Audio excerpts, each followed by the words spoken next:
Thank you. My name is Randy Kitt. I'm the Director of Media at Unifor, and I was a video editor for 20 years. This is my colleague, Mark Holland, who is a Unifor researcher. Thank you for having us here today. And thank you for the opportunity to speak and provide comment. Unifor is Canada's largest private sector union, with more than 320,000 members across Canada. Our union represents 10,000 media workers, including 5,000 members in the broadcast and film industries. Talk of our Canadian sovereignty, our identity, and our democracy is in a completely different place than it was when we made our written submissions earlier this year.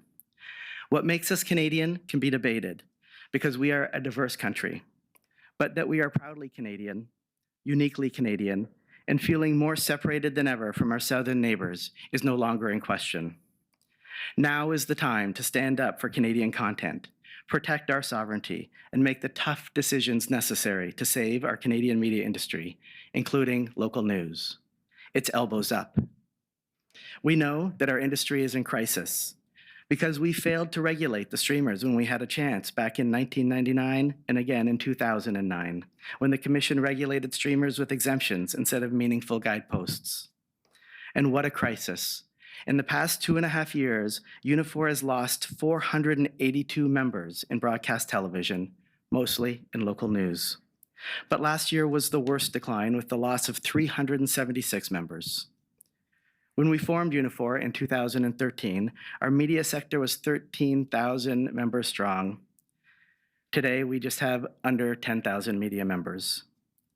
And if this decline is largely due to the failure to recognize the damage foreign broadcasters could do to our industry and the failure to regulate them, the answer today cannot possibly be to deregulate further or to weaken regulations or to give flexibility to these broadcasters. The answer is simple: meaningful regulation followed by meaningful support. Regulate and support. The Broadcasting Act was created to support our media industries because we knew we couldn't compete with the sheer size and scale of the American media juggernaut without regulations and support. To this end, we need to hold on to our Canadian values and maintain strong definitions of Canadian content. Unifor recommends that the producer and key creative positions remain Canadian for a production to be deemed Canadian. Subjective Canadianness should not play a factor in this determination, and Canadians should maintain ownership of the IP to ensure the continued viability of our industries. Unifor also recommends that in order to level the playing field, the Commission should impose 30% CPE requirements on top of base contributions on foreign broadcasters. Unifor submits that supporting the creation of high-quality first-run news, and especially local news, should be a top priority for the CRTC. Let's remember that before online streaming, foreign broadcasters were not permitted in Canada. This forced the foreign broadcasters to partner and license their programs to Canadian broadcasters, which they used to cross-subsidize local news. With the business model broken by a failure to regulate these entities, we cannot allow foreign broadcasters to now suggest that they shouldn't have to, and I quote the Motion Picture Society of Canada, pay into funds that are inconsistent with their business models. They should absolutely have to pay into funds that support local news, because Canadian broadcasters have always had to support local news, and because it is the very existence of foreign online broadcasters in this country that has contributed to the decline of local news and have eroded our democracy. And to quote Chorus, we need it as fast as possible. We are creating a void, and it is filling up with misinformation and nonsense, and we have the power in this room today to fix it. These hearings are also about leveling the playing field for foreign broadcasters and Canadian broadcasters. And I'll repeat, if the cause of the decline in local news has been a failure to regulate, then the solution cannot possibly be to deregulate the industry further. Leveling the playing field should not mean less regulation for Canadian broadcasters or less local news requirements. It must mean meaningful regulation that supports a vibrant news industry.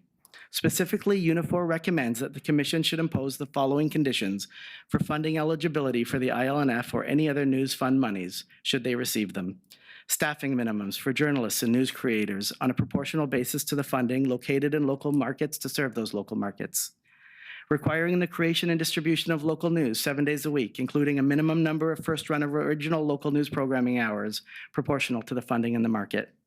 Ensuring that the editorial decisions are made in that market and are not centralized. ensuring that a news station or news bureau be operated in that market. And please don't deregulate news regulations, and ensure that any flexibility doesn't mean less regulations or concessions. News and local news should not be forgotten or pushed aside in these hearings. We also must come to terms with the fact that the big players like Bell and Rogers are not too big to support. We cannot allow them to continually lose money on local news and then expect them to deliver the high-quality local news that we have come to expect from them. It is time that we all recognize that the financial model for the creation of local news is broken, and a new model for sustainable, ongoing, and adequate funding will have to be available for all Canadian news businesses. So, elbows up. Do not give concessions to foreign streamers to appease them. It will not work out for us in the end. The answer is regulation and support. Thank you for your consideration on these matters, and I look forward to your questions.